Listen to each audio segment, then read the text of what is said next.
Welcome back to the Penn News Hour, coming to you from the studios of Free People Radio here in the belly of the beast, Minneapolis, Minnesota, where I tolerate communism in the upper Midwest.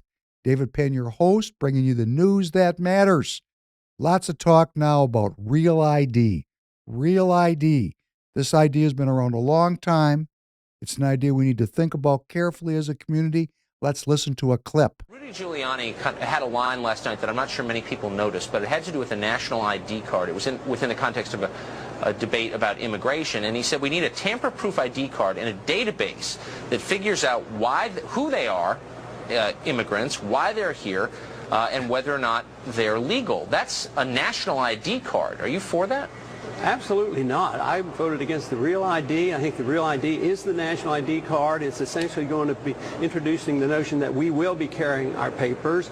You can't do that, gather that much information in an ID card for illegal aliens or Hispanics and not include everybody. It just doesn't make any sense. So the age of carrying our papers and national IDs, it's here, and I am concerned about that. It's all done in the name of safety. Everybody's frightened to death, and if you don't sacrifice your liberties, you can't be safe. And yet the dangers exist, but they're not quite bad enough, and they never should be bad enough to sacrifice liberty. There's no reason to sacrifice liberty in thinking that you're going to be safer. So just sum it up for me in 3 sentences. If you get in an argument with someone about the national ID card, the response you're likely to get is, well, gee, the credit card companies have a lot of information on you, and you don't feel like your liberty is being abridged because of that. Why is a national ID card a threat to liberty? Well, one is private and one is government. I don't want the government snooping on me. I would give my fingerprint to Continental Airlines, the airlines I fly, in order to get through the line and to be assured that I'm a safe passenger. But I don't want to do it with the government. The government is there to protect privacy, not to invade our privacy. Now our government, it does more to protect their secrecy, and they violate our privacy. So there's a big difference between a credit card company. If they violate our privacy, then you can use the government to enforce laws because they promise me to keep my privacy confidential. So there's a big difference. It's sort of like the government shouldn't have your medical records, but I as a physician can have access to your medical records, but I better not violate that confidence. Amen. Yeah, I hope you can come on regularly just for a tutorial on what it means to be free, Dr. Paul. And I can only say amen to Dr. Paul. I do not want to, and I hope you do not want to, give up one bit of our unalienable right granted to me by a creator, that being a right to my freedom, my liberty, my life, my pursuit of happiness.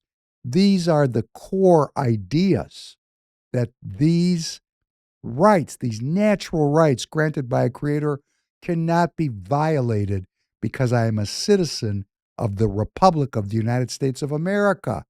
And let's look what's been going on here. Let's look at the scam. The scam is we're not safe. Oh, lions and tigers and bears, oh my. Lions and tigers and bears, oh my. They want to take away my freedom. When I say they, I'm talking about the people I elect. They will use the people I elect because they don't represent me. They represent other interests. They just need me to get there. Because if they really represented we the people, this issue would not be an issue, this national ID. This is, building upon the allegation that our elections are not secure for all kinds of reasons. One of the reasons being the voting of non-citizens in our sacred elections. And this does happen. And there has to be a way to do this without forcing American citizens to carry papers. Frankly, it's bad enough that we would have to have non-citizens carry paper. But they're non-citizens after all. They lack legal status. If they have an H-1B, for example, or a green card, they don't need these papers. They have a green card. They have status. I have a passport. I have a driver's license. Isn't that good enough? Haven't we collected enough data on free people. But you know how it goes.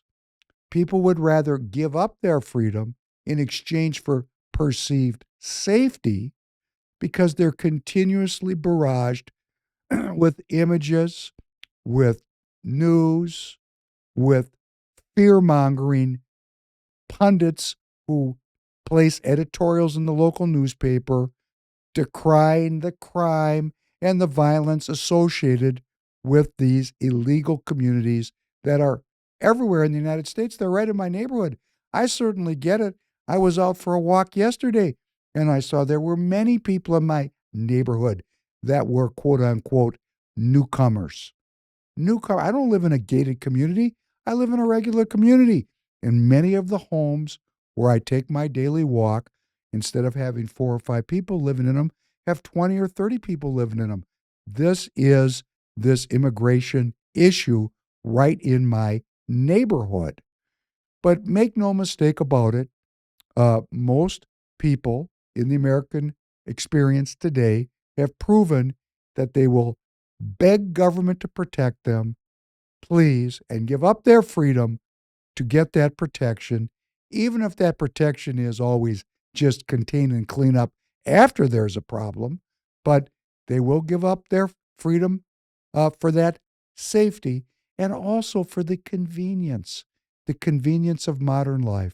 So for freedom and for safety and convenience, we the people willing to give up our freedom, and that is why our freedoms are being abridged. This is David Penn, your host of the Penn News Hour. Thanks for joining. Be back with you soon again. Thank you very much.